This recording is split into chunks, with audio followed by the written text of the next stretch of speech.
이튿날 요한이 예수께서 자기에게 나오심을 보고 가로되 보라, 세상 죄를 지고 가는 하나님의 어린 양이로다. 아멘. 오늘은 어디로 가시나이까 하는 제목입니다. 구약에서 하나님께서 엄청난 계획을 폭로하시고 이제는 더 이상 하나님의 마스터 플랜이 종합 계획이 인간들에게 이제 알려짐으로써, 베일이 벗겨짐으로써 삼일체 하나님의 그 영원한 구원 계획이 무엇인가를 이미 구약을 통해서 적나라하게 드러나 주셨습니다. 하나님의 말씀의 그 절대성, 하나님의 말씀의 완전성, 하나님의 말씀의 정확성에 대해서 우리는 인식하고 있어야 됩니다. 하나님의 약속이나 예언이나 하나님의 말씀은 천지는 없어져도 1.1 획일에도 땅에 떨어지지 않고 다 이루신다는 이 확실한 근거를 가지고 성경을 대해야 됩니다. 구약에서 하나님의 계획이 적나라하게 폭로가 됐는데 그 계획된 구원 계획의 한 분을 지적하고 있는데 구원 계획에 지적한 그 한 분이 메시아입니다. 그 메시아가 과연 이 세상에 오셨는가 하는 것입니다. 우리가 이 사실을 근거로 해서 오늘 말씀을 듣기를 원합니다. 하나님께서 구약의 창세기부터 출애굽기, 레위기, 민수기, 신명기, 스가랴, 말라기까지 약 4천여 년 동안 하나님의 구원 계획의 핵심 내용은 무엇인가? 이것을 우리가 생각을 하고 오늘 설교를 들으셔야 됩니다.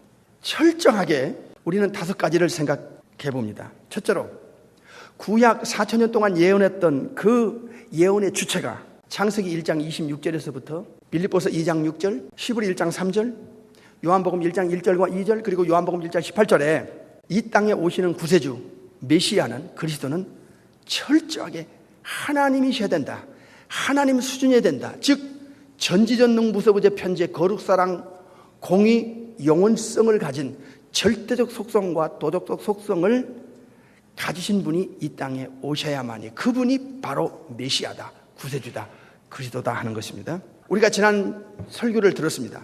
이 땅에 내려오시는 구세주는, 천국에서 이 지구까지 내려오시는 구세주는, 그리스도는, 메시아는 반드시 이사야 9장 6절을 근거로 하지 않으면 안 된다. 이것을 우리는 인식하고 오늘 설교를 들으셔야 됩니다.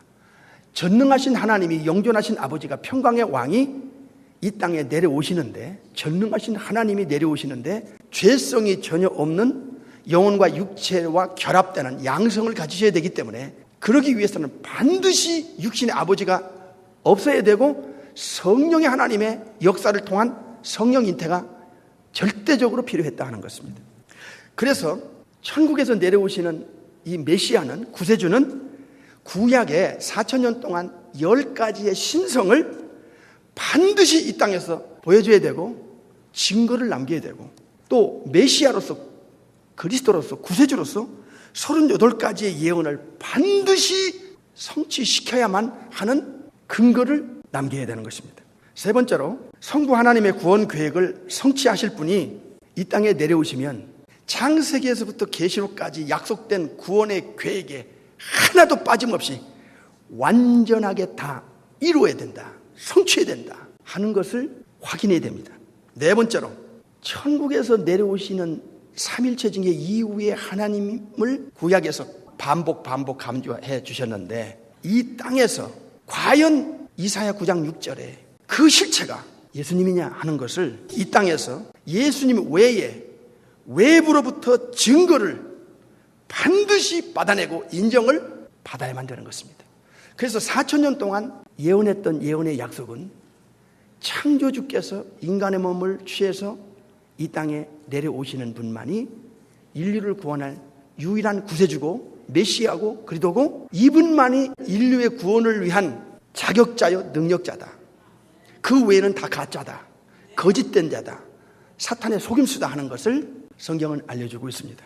마태복음 1장에 보면 요셉에게 천사가 이름을 지어주면서 네 아내를 통해서 인류의 구세주가, 메시아가 탄생할 텐데 이렇게 된 것은 반드시 구약 성경에 하나님께서 말씀하신 약속대로, 예언대로 선지자로 하신 말씀을 이루려 한다 하는데 강조를 두었던 것입니다.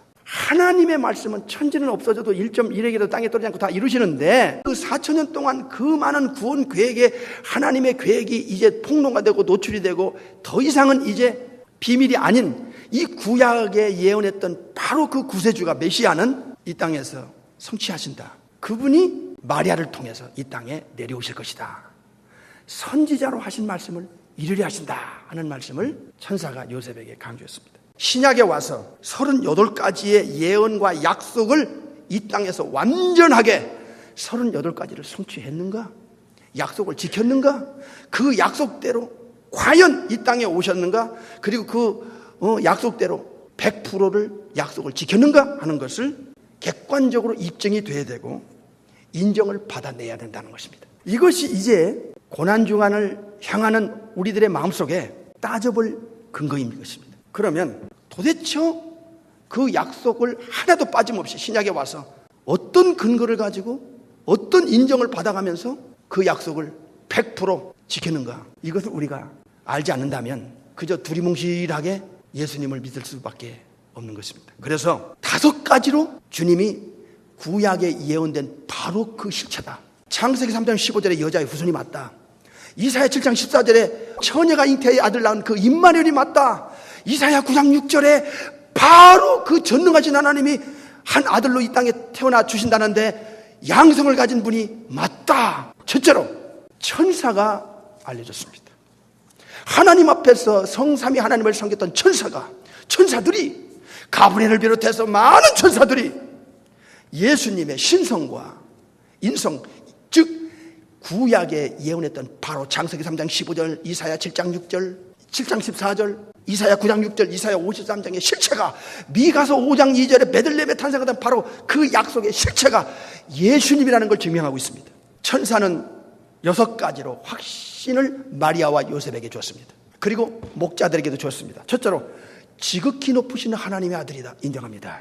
지극히 높으신 하나님의 아들이라고 하는 이 아들한 단어가 only begotten son, 요한복음 1장 18절에 아버지와 깊은 관계에 있는 독생하신 하나님, 아버지와 아버지 품속에 계신 독생하신 하나님이 인카네이션 했다고 하는 요한복음 1장 18절이 바로 예수님이다 하는 것을 천사가 마리아에게 가르쳐줍니다. 지극히 높으신 하나님의 아들이다. 즉 삼일체 중에 이후의 하나님이다.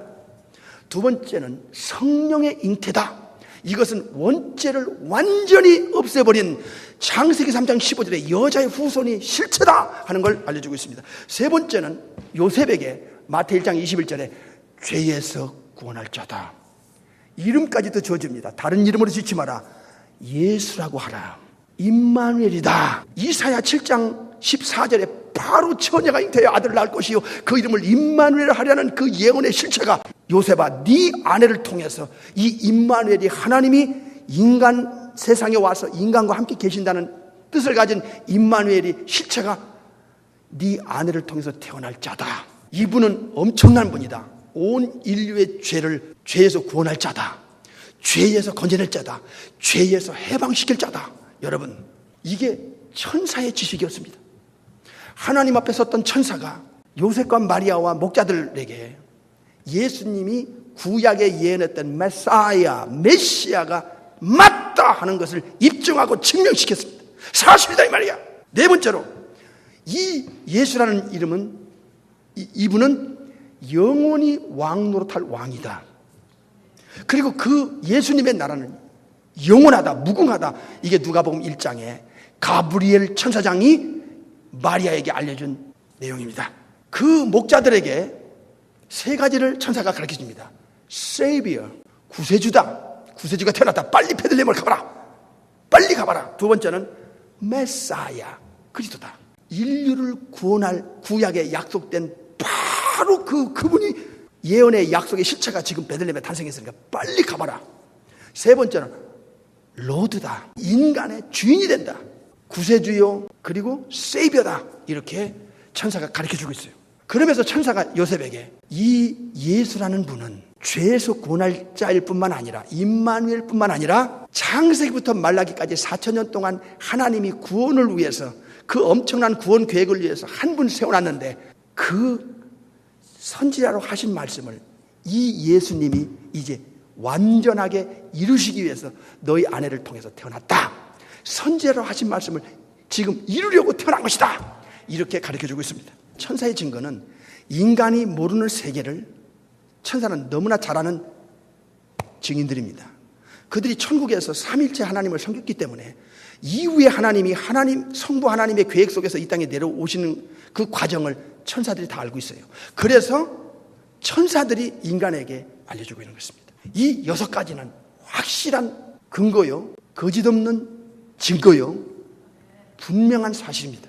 두 번째로, 천국에서 아버지가 내려보낸 그 예수님에게, 아들에게 공식적으로 인준을 합니다. 공개적으로 세례 요한, 침례 요한에게 요단강에서 침례를 받고 올라올 때 하늘이 쫙 열리면서 삼위의 성령의 하나님이 예수님과 함께 하면서 성부 아버지가 공식적으로 사람들에게 우주적으로 선포를 합니다. 잘 들으세요. 아버지가 4000년 동안 계획하고 내려보낸 그 아들 예수님에게 선구자 세례 요한을 비롯해서 그 많은 유대인들에게 선포합니다. 천사들도 그 음성을 들었을 것이고 사탄 귀신들도 들었을 것입니다. 무엇입니까?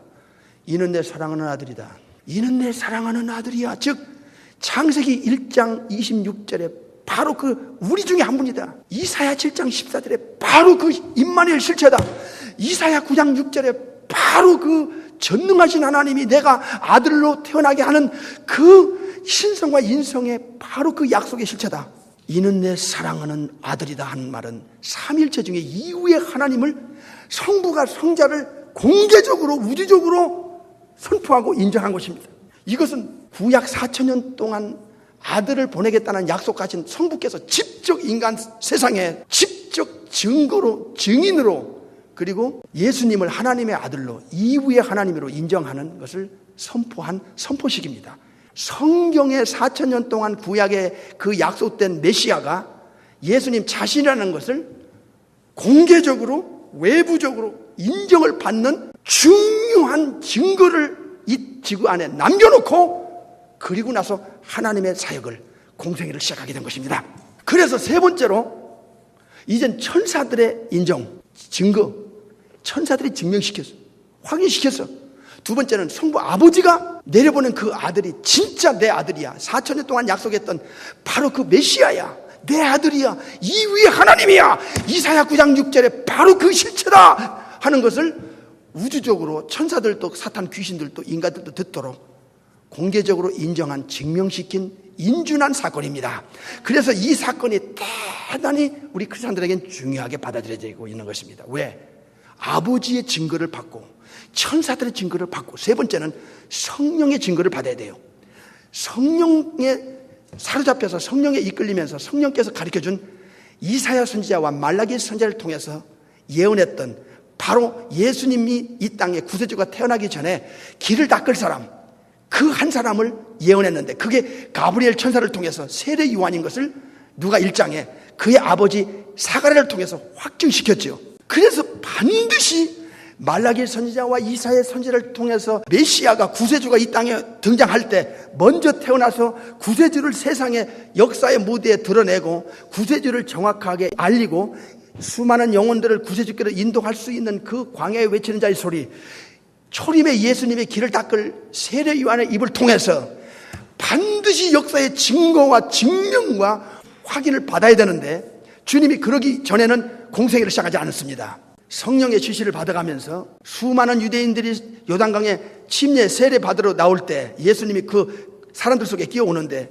성령께서 세례 요한에게 딱 알려줍니다. 5가지를 알려줍니다. 세례 요한이 인간이기 때문에 자기도 몰랐는데 하나님이 성령님을 통해서 알려줬기 때문에 자기가 알고 선포한다고 했습니다. 5가지가 무엇입니까? 첫째로 하나님의 아들이라는 것을 증명합니다.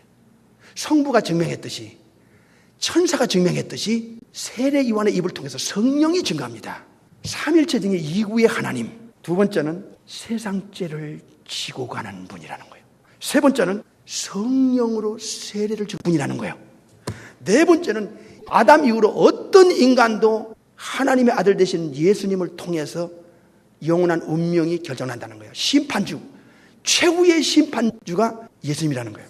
5번째는 영원전부터 선지하고 계신 분이라는 것을 세례 요한이 성령의 가르침을 통해서 이 지구 안에 선포하기 시작합니다. 지금까지 세 분이 공통된 증거를 이 지구상에 남깁니다. 확증시킵니다. 뭐죠? 천사들이요. 이건 확실한 겁니다. 거룩한 천사들은 이게 체험자들이고 그들은 증인들입니다. 예수님이 어떤 분인가를 확신시켰고, 두 번째는 성부 아버지가 직접 예수님에 대해서 내 아들이다, 사랑하는 내 아들이다, 마태 3장에 요단강에서 이건 증명시킨 겁니다. 이 소리를 천사들도 악령 귀신들도 사람들도 다 들었습니다. 세 번째는 성령께서 세례 요한 속에 들어가서 세례 요한에게 알려줌으로써 5가지를 알려줬습니다. 하나님의 아들, 세상 죄를 지고 가는 분, 성령으로 세례 줄 분, 심판주, 영원전부터 계셨던 분 누굽니까? 창세기 3장 15절에 바로 여자의 후손이요, 임마누엘이요, 그리고 이사야 9장 6절에 바로 그 실체인 것입니다. 놀라운 일이죠. 하나 더 있어요. 사탄과 귀신들로부터도 인정을 받아야 되는 것입니다. 사탄이 마태 4장 누가 4장에 하나님의 아들이거든 돌덩이가 떡덩이에 달아 했습니다. 사탄은 예수님이 하나님의 아들인 것을 알고 있습니다. 여러분에게 어떤 인간에게 사탄이 나타나서 돌덩이가 떡덩이다라고 하질 않습니다. 왜냐하면 인간은 그런 능력이 없다는 것을 알기 때문입니다. 사탄은 영적인 존재이기 때문에 예수님만이 구약에 예언했던 바로 여자의 후손이요, 이사야 9장 6절의 실체요, 그분이 이사야 53장에 바로 세상 죄를 지고 가는 그 예언의 약속의 실체라는 걸 사탄이 알고 있습니다. 귀신들도 알고 있습니다. 마가복음 5장에 2,000마리 된 귀신들이 예수님 앞에서 벌벌 떨면서 지극히 높으신 하나님의 아들 예수여, 천사들로부터 성부 아버지로부터 성령의 지시를 받고 있는 세례 요한을 통해서, 그리고 사탄과 귀신들로부터 합법적으로 구약에 약속되어 있던 그 구원 계획의 중심에 서 있는 우주의 단 한 분 메사야 그리스도가, 구세주가 예수님인 것을 분명하게 인정했고 확인시켰고 확정시켰습니다. 이렇게 영계에서부터 시작해서 완전하게 주님이 4,000년 동안 예언했던 구세주라는 것을 성경에서 기록된 바로 그분이라는 것을 인정받고 나서부터 이제 하나님의 일을 시작하게 된 것입니다. 놀라운 일입니다. 오늘 설교의 제목이 어디로 가시나이까 하는 제목입니다. 세례 요한이 예수님을 향하여 이렇게 선포했습니다. 보라, 세상 죄를 지고 가는 하나님의 어린 양이로다 그랬습니다. 세상의 죄를 지고 간다는 거예요. 어디를 향해 간단 말인가? 예수님은 미리미리 제자들에게 알려줬습니다. 내가 세상에서 들린다고 그랬습니다. 모세가 광야에서 뱀을 든 것처럼 나도 들린다는 거예요. 들려 죽을 거라는 거예요. 십자가를 미리 보고 있습니다. 사람들이 나를 잡아다가 나를 번쩍 들어서 십자가 위에 죽일 거라는 것을 모세가 광야에서 뱀을 든 것처럼 구리뱀을 만들어 뱀이 물어가지고 독이 들어가서 죽어가는 사람들이 이 구리뱀을 보면서 산다 외칠 때 보통 사람은 안 보고 죽었어요. 뱀 독이 들어가서 다 죽었는데 죽어가면서 모세가 구리뱀을 만들어가지고 모조품을 만들어서 들어놓고 하나님께서 이것만 보는 사람은 살 것이다, 믿음으로 보아라 살 것이다 했을 때 그걸 본 사람은 독이 다 전능한 능력으로 빠지게 해서 살아났거든. 신비한 거야. 모세가 뱀을 든 것처럼 나도 들릴 것이다, 똑같이. 그리고 들린 나를 통하여 세상 죄가 나에게 넘어오는데 나를 믿는 자마다 영생을 얻을 것이다. 이미 주님은 앞을 내다보셨습니다. 그러니까 예수님은 십자가를 향하여 죽으러 가신 거예요. 거기서가 끝이 아닙니다. 주님은 3일 만에 살아날 것을, 부활을 앞을 내다보고 있어요. 사람은 죽음으로 끝난 줄 알았는데 주님이 이 죽음의 바로 그 뒤편에 어떤 세계가, 어떤 생명이 존재하고 있는가를 이 땅에 오셔서 보여주기 위해서 나는 부활이요 생명이다, 내가 부활 자체다 말이야. 죽는 것도 주님이 이 땅에 오신 목적이지만 죽음 바로 뒤에 resurrection이라는 부활을 세상 사람들에게 보여줘야만 했고, 그리고 거기서가 끝이 아니에요. 어디로 가시나이까? 내가 십자가를 통과해 죽음을 통과해서 그리고 3일 만에 다시 부활을 통해서 그리고 내가 아버지께로부터 왔다가 다시 아버지께로 돌아간다. 요한복음 16장 26절에 약속하고 있습니다. 예수님은 앞을 내다보고 있어요. 그래서 사도행전 1장 9절에 하늘로 승천하지요. 11 제자가 보는 앞에서. 그리고 거기서가 끝이 아닙니다. 내가 천국에 가서 하나님 우편에 올라간다. 왜냐하면 할 일이 많지만 요한복음 14장 2절 3절에 내가 너희를 위해서 아버지 집에 처소를 예배하러 간다. 어디로 가시나이까? 세상의 죄를 지고 내가 십자가를 향해 간다. 그러나 거기가 끝이 아니다. 바로 죽음 지판의 부활을 향해 난 갈 것이다. 거기가 끝이 아니다. 내가 다시 하늘나라로 올라가는데, 아버지께로부터 왔다가 아버지로 돌아가는데 하나님 우편으로 갈 것이다. 너희의 집을 지러 간다. 예수님은 이렇게 앞을 내다보셨습니다. 오늘 말씀에 요한복음 1장 29절로 다시 갑니다. 본문으로 돌아갑니다. 다 같이 읽겠습니다. 이튿날 요한이 예수께서 자기에게 나오심을 보고 가로되 보라, 세상 죄를 지고 가는 하나님의 어린 양이로다. 어디로 가시나이까 주여? 세상 죄를 지고 가는 하는 이 지고 간다는 단어가, 허아이론이라는 단어는 옮긴다, 죄를 옮긴다, 죄를 운반해 간다, 죄를 가져간다, 한쪽의 죄를 제거한다는 뜻입니다. 어떻게 인류의 죄를, 세상의 죄를 예수님께로 옮기는가, 예수님이 가져가는가, 어떻게 운반해 가는가 하는 것입니다. 성경에는 세 가지를 확실하게 알려주고 있습니다. 어떻게 지고 가는가? 첫째로 담당이라는 단어가 나옵니다. 이사야 53장 6절을 보십시다. 우리는 다 양 같아서 그릇 행하여 각기 제 길로 갔거늘 여호와께서는 우리 무리의 죄악을 그에게 담당시키셨도다. 예수님이 이 땅에 오셔서 네 종류로 우주적으로 인정을 받고 난 후에 아버지가 이사야 53장 6절대로 먼저 그 아들에게 죄를 떼넘깁니다. 뒤집어 씌운단 말이에요.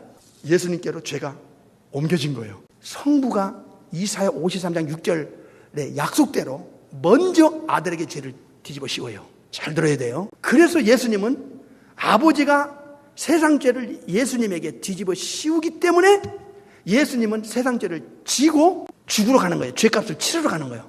그게 십자가예요. 번쩍 들린다고 아까 요한복음에 약속한 대로 모세가 뱀을 든 것처럼 나도 들린다는 건 십자가에서 죽을 것을 미리 앞을 쫙 내다보시는 거예요. 어디로 가시나이까? 첫 번째로 십자가를 향해 죽으러 가는 거예요.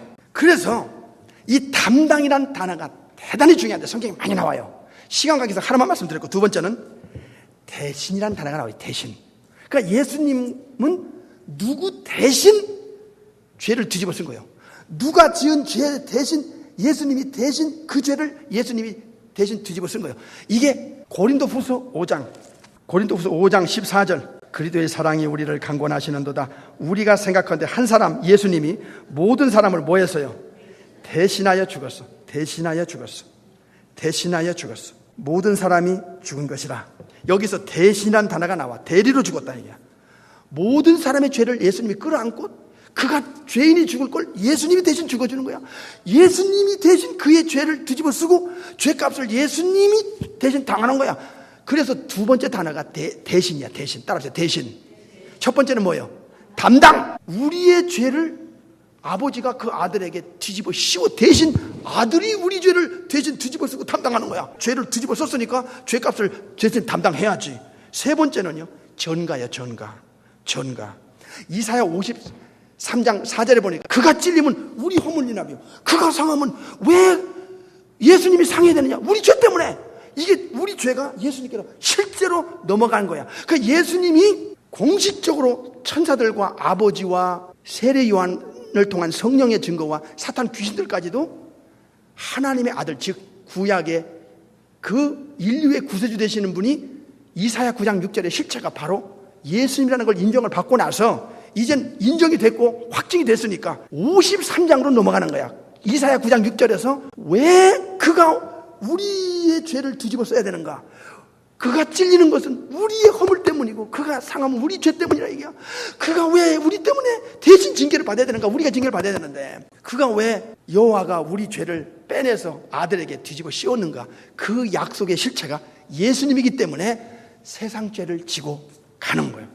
그러면 지고 가는 하나님의 어린 양이다 할 때 구약에서 예수님 당시까지 6월절에 동물의 양이 흠없는 양이 죽어나갔어요. 인간의 죄를 뒤집어 쓰고 대신 죄를 뒤집어 쓰고 대신 죽임을 당했어요. 비참하게. 번제단 앞에서. 누가? 동물의 양이. 그러나 세상 죄를 지고 가는 하나님의 어린 양은 하나님의 아들이, 이후에 하나님이 천국에서 내려와서 동물의 양이 아니라 하나님의 아들을 죄를 뒤집어 쓰는 제물로 우리에게 준 거야. 하나님이 우리를 위해서 직접 하나님의 아들을, 동물의 양이 아닌 당신의 아들을 이 땅에 보내서 죄를 뒤집어 씌워서 이사야 54장 1절대로, 그리고 그 죄값을 대신 담당시키고 죄값을 치르게 하려고 하나님이 우리를 위해서 아들을 제물로 우리에게 준 거예요. 그래서 요한복음 3장 11절에 하나님이 세상을 이처럼 사랑하사 독생자를 줬다. 그러면 요한복음 1장 29절과 연결시켜보면 세상 죄를 뒤집어 씌우고 우리 예수님은 죄를 지고 죄를 예수님께로 옮겨서 이젠 동물의 양이 죽어나가는 게 아니라 죄값을 치르기 위해서 죽어나가는 게 아니라 하나님의 아들이 죄값을 치르기 위해서 제물로 우리를 대신해서 십자가에서 죽으라고 하나님이 이 땅에 아들을 보냈기 때문에 우리 예수님은 십자가를 향하여 죄값을 뒤집어 쓰고서 죄값을 치르기 위해서 간다는 거예요. 마가복음 10장 45절에 내가 이 땅에 온 것은 많은 사람의 대속물, 이 ransom, return이라는 단어가 나오고요. 또 하나는 속죄라는 단어가 redemption이 나옵니다. 이 redemption이라는 단어는 어떤 단어냐? 보상의 개념이 있어요. 보상. 죄값을 보상해야 돼. 죄값을 지불한다. 반드시 값을 지불하고 그 사람을 되돌려 찾는 걸 말하는 거야. redemption이. 고린도전서 6장 20절에 너희는 너희 것이 아니라 값으로 샀다 이거야. 값을 주고 샀다는 얘기예요. 이게 redemption입니다. 마가 10장 45절에 return이라는 대속물은 죄를 아버지가 아들에게 뒤집어 씌우고 예수님은 세상 죄를 가지고 가서 아버지 앞에 죄값을 치르고 죽는 거예요. 그러니까 이 제물은 죄를 뒤집어 쓰고 죽는데 의미가 있어요. 예수님은 안 죽을 수가 없어. 죽으러 왔어. 죄를 뒤집어 쓰고 죽으러 왔어. 그래서 십자가에서 예수님이 죽임을 당할 때 아버지가 기꺼이 버리는 거예요. 어찌하여 나를 버리셨나이까? 죄의 싹은 사망인데 죄값을 치르라. 아버지가 받게 치르라. 완전하게 치르라. 죄를 가져가고 죄값을 치르라. 가져가고 치르라. 두 번째는 다시 그 사람을 돌려받아 도로 찾아내는 거예요. 피값으로 샀다는 말이 바로 여기에 있어요. 그래서 너희는 너희 것이 아니라 값으로 샀다. 이게 예수님이 십자가를 지러 가는 이유예요. 오늘 여기까지로 다음 주로 넘어가겠습니다.